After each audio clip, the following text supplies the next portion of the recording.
Next topic discuss करना है हम लोगों को न्यूट्रलाइजेशन। ये न्यूट्रलाइजेशन क्या होता है ये तो आपको 5 मिनट के बाद समझ में आएगा, लेकिन उसके पहले कुछ 3-4 पॉइंट इंपॉर्टेंट हैं, उसको हम लोग पहले समझेंगे, फिर आपको समझ में आएगा कि न्यूट्रलाइजेशन क्या है। बेसिकली हम लोग समझेंगे न्यूट्रलाइजेशन रिएक्शन क्या होता है ना।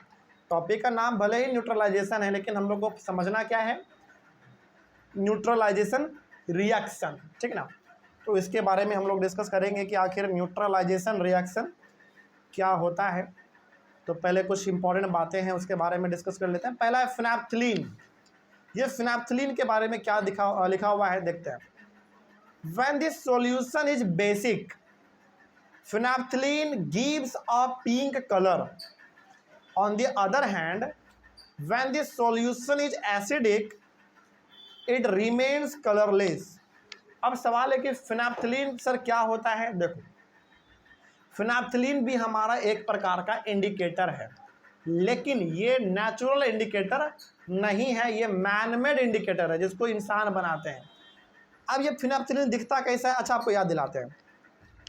आपने कभी ना कभी वो चीज़ देखा होगा, वो छोटा सा गोल रहता है, वाइट कलर का रहता है, पैकेट में आता है। जब भी उसको ज़्यादातर हम लोग इस्तेमाल करते हैं कपड़ों में डालने के लिए, है ना। आपके घर में मम्मी या फिर आपके बड़े बुजुर्ग कोई हैं, दादा दादी नानी, तो वो लोग इस्तेमाल करते थे पहले के ज़माने में। अब तो ये बहुत कम हो गया, अभी भी मिलता है लेकिन इस्तेमाल लोग बहुत कम करते हैं।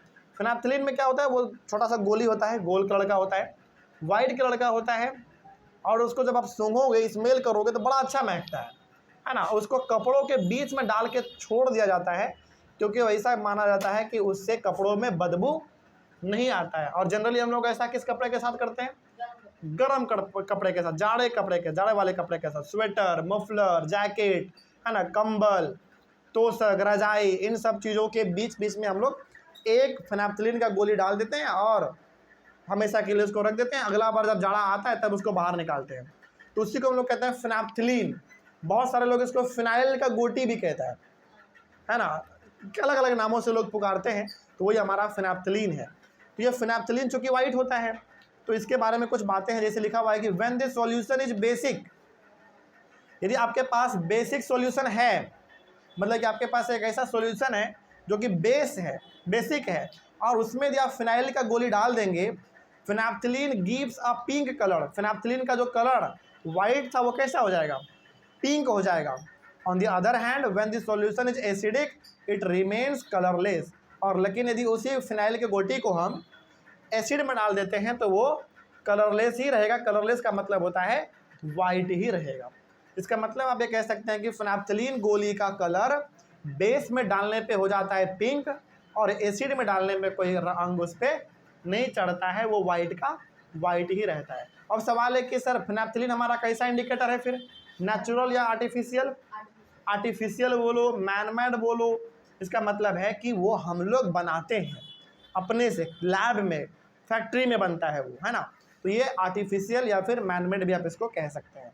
तो ध्यान रखना है कि फिनाप्थलीन का रंग बेस में हो जाता है पिंक, और एसिड में उसका रंग नहीं बदलता है, वो वाइट ही रहता है। आगे, when an acidic solution is mixed with a basic solution, both the solutions neutralise the effect of each other. अब आपको धीरे धीरे समझ में आएगा न्यूट्रलाइजेशन। अब देखिए होता क्या है, when an acidic solution is mixed with a basic solution, मतलब अब आप क्या कर रहे हैं, एक एसिड को बेस के साथ मिला रहे हैं, मतलब एसिड और बेस दोनों को आपस में मिला दे रहे हैं। Both the solutions neutralise the effect of each other, दोनों एक दूसरे के असर को, दोनों एक दूसरे के इफेक्ट को, या फिर आप इसको ऐसे कह सकते हैं कि दोनों एक दूसरे के प्रभाव को क्या कर देता है, ख़त्म कर देता है। मतलब एसिड बेस के इफेक्ट को ख़त्म कर देगा, और बेस एसिड के इफेक्ट को, यानी कि उसके प्रभाव को, उसके असर को ख़त्म कर देता है। तो बताइए क्या दोनों का दोनों फिर न्यूट्रल नहीं हो गया? जो बेसिक था वो बेसिक अब नहीं रहा, और जो एसिडिक था वो अब एसिडिक नहीं रहा, तो फिर क्या बन जाता है, न्यूट्रलाइज बन जाता है दोनों, और इसी को हम लोग कहते हैं न्यूट्रलाइजेशन। तो यदि आपसे कोई पूछे कि बताओ न्यूट्रलाइजेशन क्या है, तो सिंपल से बताना है, जब हम एक एसिड और बेस को ही आपस में मिला देते हैं एक एसिड और एक बेस को जब हम आपस में मिला देते हैं तो दोनों एक दूसरे के इफेक्ट को ख़त्म कर देता है। जैसे एसिड के पास कैसा प्रॉपर्टी है, एसिडिक, बेस के पास बेसिक, लेकिन दोनों जब एक दूसरे के साथ मिक्स होता है, रिएक्ट करता है, तो दोनों एक दूसरे को प्रभाव को ख़त्म कर देता है। मतलब अब एसिड एसिड नहीं रहा और बेस बेस नहीं रहा, तो दोनों जब रहा ही नहीं तो उसको हम लोग क्या बोल देते हैं, न्यूट्रलाइजेशन बोलते हैं। मतलब दोनों क्या हो गया, न्यूट्रल हो गया, दोनों का असर खत्म हो गया। एसिड जो था वो अब एसिड नहीं रहा, जो बेस था वो बेस से नहीं रहा, तो दोनों एक दूसरे के इफेक्ट को, दोनों एक दूसरे के प्रभाव को, दोनों एक दूसरे के असर को खत्म कर देता है। अब जो बोल लो सब सही है। When an acid solution and a base solution are mixed in suitable amounts, both the acidic nature of the acid and the basic nature of the base are destroyed। वही यहाँ पे लिखा गया है कि एसिड और बेस दोनों को यदि बराबर मात्रा में ऐड कर दिया जाए तो दोनों का जो बेसिक प्रॉपर्टी है, जो बेसिक लक्षण है, वो क्या हो जाता है, ख़त्म हो जाता है। मतलब एसिड अब एसिड नहीं रहता है और बेस अब बेस नहीं रहता है, तो दोनों क्या बन गया, फिर न्यूट्रल हो गया। न्यूट्रलाइजेशन इसी को हम लोग कहते हैं। कहानी याद रहेगा तो ध्यान रहे। तो न्यूट्रलाइजेशन यदि आपसे कोई चलते फिरते पूछ ले तो सिंपल से बताना है कि न्यूट्रलाइजेशन का मतलब होता है कि हम एक मतलब एसिड और बेस को आपस में जब मिलाते हैं तो दोनों के असर को, दोनों एक दूसरे को क्या कर देता है, ख़त्म कर देता है। मतलब एसिड बेस को ख़त्म कर देगा और बेस एसिड को ख़त्म कर देगा, इसके वजह से दोनों हो जाता है न्यूट्रल। इसी को हम लोग कहते हैं न्यूट्रलाइजेशन। सिंपल है, आगे बढ़ते हैं। The resulting solution is neither acidic nor basic. तो जो रिजल्ट हमारे पास आएगा क्या वो एसिडिक होगा, नहीं, वो तो ख़त्म हो चुका। क्या बेसिक होगा, नहीं, वो भी ख़त्म हो चुका है। तो हमारे पास जो एक सॉल्यूशन आएगा वो एक न्यूट्रल सॉल्यूशन होगा। मतलब हाँ, मतलब उसमें न्यूट्रल होगा, ना ही उसमें एसिड है ना ही बेस है। इसी को हम लोग कहते हैं न्यूट्रलाइजेशन। अब थोड़ा सा गहराई में जान लेते हैं न्यूट्रलाइजेशन रिएक्शन को, जो कि यहाँ पे लिखा हुआ है। इसमें भी कुछ अलग बात नहीं है, वही बात है जो हमने कहा है। हाँ, एक दो पॉइंट एक्स्ट्रा आपको इसमें मिलेगा तो जानने को मिलेगा, कुछ नया पॉइंट। देखते हैं क्या लिखा हुआ है। न्यूट्रलाइजेशन रिएक्शन क्या होता है। The reaction between an acid and a base is known as neutralisation reaction. मतलब जब आप एसिड और बेस को आपस में रिएक्ट करवाते हैं, दोनों का आपस में रिएक्शन करवाते हैं, इसी को हम लोग कहते हैं न्यूट्रलाइजेशन रिएक्शन। ठीक है। In neutralization reaction heat is always produced और इवॉल्व। लेकिन एक चीज़ आपको इसमें जो देखने को मिलेगा वो ये कि जब आप एसिड और बेस को आपस में रिएक्ट करवाएंगे, आपस में दोनों का रिएक्शन करवाएंगे, तो सॉल्यूशन क्या हो जाएगा, गर्म हो जाता है। उससे क्या रिलीज होता है, हीट रिलीज होता है। मतलब कि जैसे मान लीजिए आपने गिलास लिया, उस गिलास में आपने एसिड मिलाया, फिर आपने बाहर से बेस भी मिला दिया बराबर मात्रा में, तो वो गिलास कैसा हो जाएगा, गर्म हो जाएगा। लेकिन जो सॉल्यूशन है वो ना ही अब एसिडिक रहा ना ही बेसिक रहा, वो हो चुका है अब न्यूट्रल सॉल्यूशन। केवल वो सॉल्यूशन है, उसमें किसी चीज़ का असर नहीं बचा है। ठीक है। लेकिन जब होगा हमारा न्यूट्रलाइजेशन रिएक्शन तो उसमें क्या रिलीज होगा, हीट। इस बात का ध्यान रखना है। The evolved heat rises the temperature of the reaction mixture. मतलब वो हीट थोड़ा इतना ज़्यादा हो जाता है कि हमारा सॉल्यूशन मतलब सॉल्यूशन काफ़ी ज़्यादा गर्म हो जाता है। ठीक है। तो जब आप एसिड को बेस के साथ मिलाएंगे तो न्यूट्रलाइजेशन रिएक्शन कहलाएगा। जो सॉल्यूशन हमारा तैयार हुआ वो ना ही एसिडिक है ना ही बेसिक है, लेकिन उन दोनों में एक चीज़ जो कॉमन है, जब आप उस सॉल्यूशन को यानी कि अब आप जब उस ग्लास को टच करेंगे तो कैसा महसूस होगा, आपको गर्म महसूस होगा, हीट महसूस होगा। ठीक है। आगे बात करते हैं। In neutralization reaction a new substance is formed, this is called salt. अब आइए हम लोग डिस्कस करते हैं सॉल्ट के बारे में। याद कीजिए हमारा चैप्टर किस चीज़ के ऊपर था, एसिड, बेस और सॉल्ट।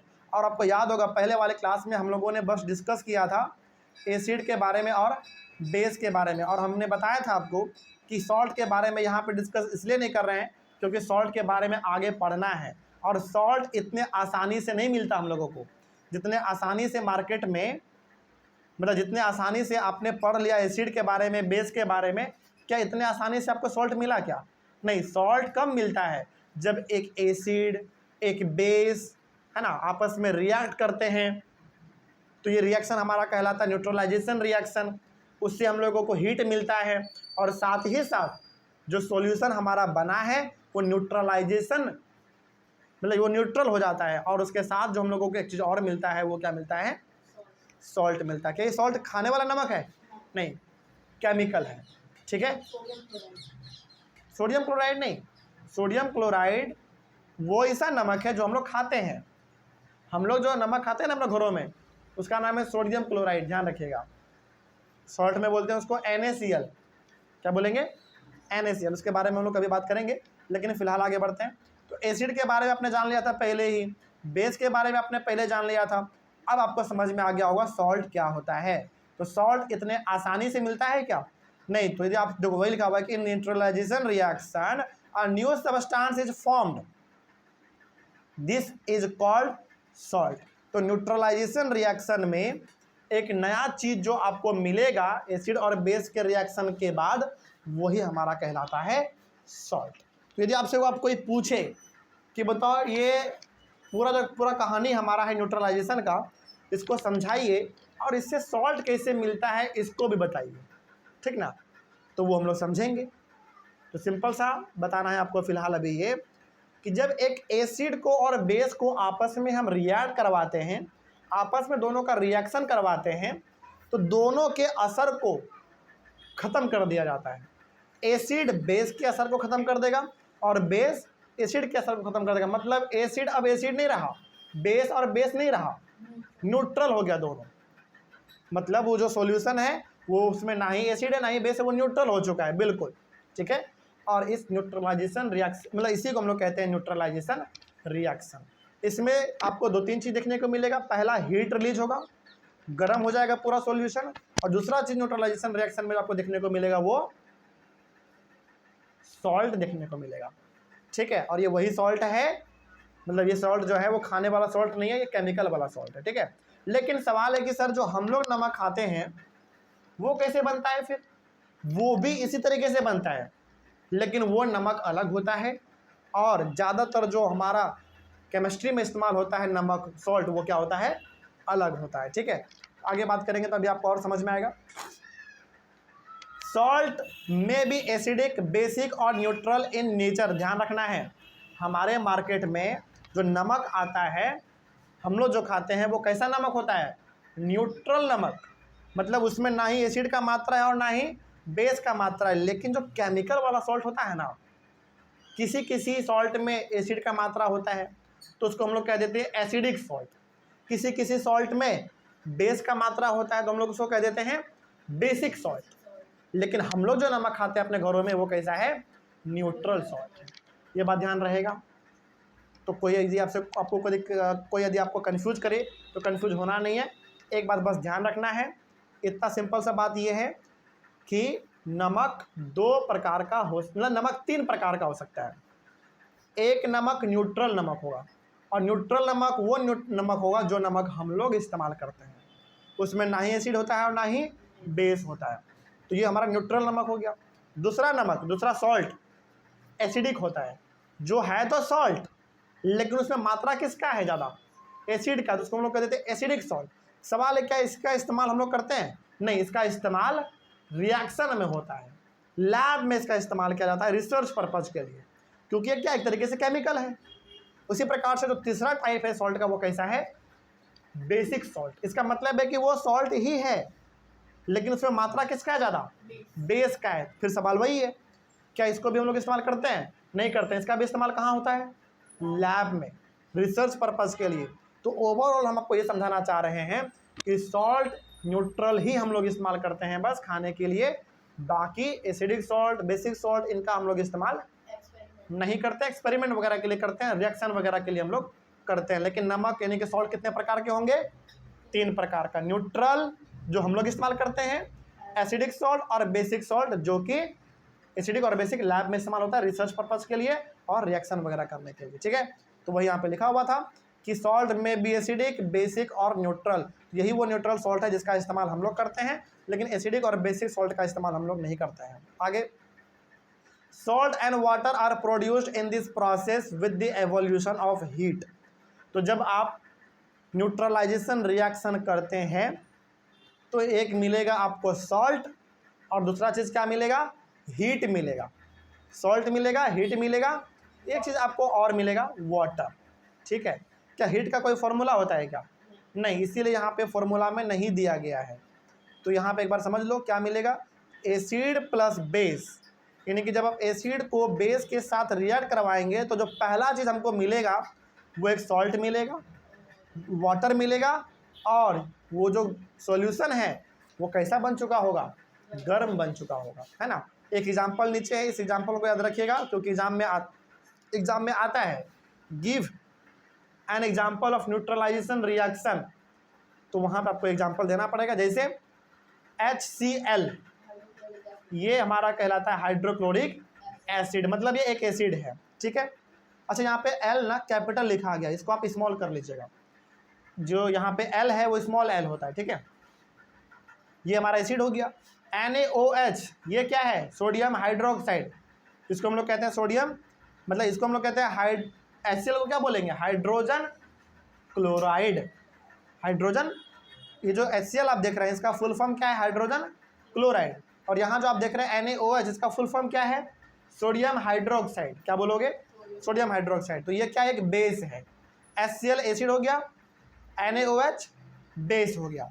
तो जब एसिड और बेस आपस में रिएक्ट कर रहा है तो क्या बन रहा है, NaCl, सोडियम क्लोराइड बोलते हैं इसका। फुल फॉर्म क्या है NaCl का, सोडियम क्लोराइड, और बनेगा हमारा वाटर, हाइड्रोजन ऑक्साइड। ठीक है, ये हमारा वाटर कहलाएगा, ये वाटर का फॉर्मूला है। लेकिन इसके साथ जो एक चीज़ और मिलेगा आपको, वो शीशा, वो ग्लास क्या हो चुका होगा पूरी, जिसमें आप ये रिएक्शन करवा रहे हैं वो क्या होगा, पूरी तरीके से गर्म हो चुका होगा। लेकिन हीट का कोई फॉर्मूला नहीं होता, इसलिए हमने यहाँ पे बगल में नहीं लिखा, लेकिन ऊपर वाले ब्रैकेट में हमने लिखा है हीट इज इवॉल्व, तो हीट तो होगा ही हमारा, कोई दिक्कत नहीं। इसमें पूरा कहानी समझ में आ गया। तो न्यूट्रलाइजेशन टॉपिक जो है काफ़ी इंपॉर्टेंट है, ये आपको इसमें समझ में आ गया होगा। एक बार फटाक से रिवाइज करवा देते हैं। न्यूट्रलाइजेशन रिएक्शन में आपने पढ़ा पहले फिनाप्थलीन के बारे में। फिनाप्थलीन को जब आप डालेंगे बेस में उसका रंग हो जाएगा पिंक, जब उसको डाल देंगे आप एसिड में तो उसका रंग वाइट ही रहेगा। उसके बाद हमने पढ़ा फिर न्यूट्रलाइजेशन के बारे में। जब आप एसिड और बेस को आपस में मिलाते हैं तो दोनों एक दूसरे के इफेक्ट को, दोनों एक दूसरे के असर को, दोनों एक दूसरे के प्रभाव को क्या कर देगा, पूरी तरीके से ख़त्म कर देगा। मतलब एसिड नहीं रहा और बेस नहीं रहा, फिर क्या बन गया, वो हमारा न्यूट्रल सॉल्यूशन बन गया। ठीक है, इसी को हम लोग कहते हैं न्यूट्रलाइजेशन रिएक्शन। और न्यूट्रलाइजेशन रिएक्शन में आपने पढ़ ही लिया कि एसिड और बेस का रिएक्शन करवाते हैं, हीट हमेशा आपको देखने को मिलेगा, हीट इवॉल्व होगा टेम्परेचर हाई होने के वजह से, है ना।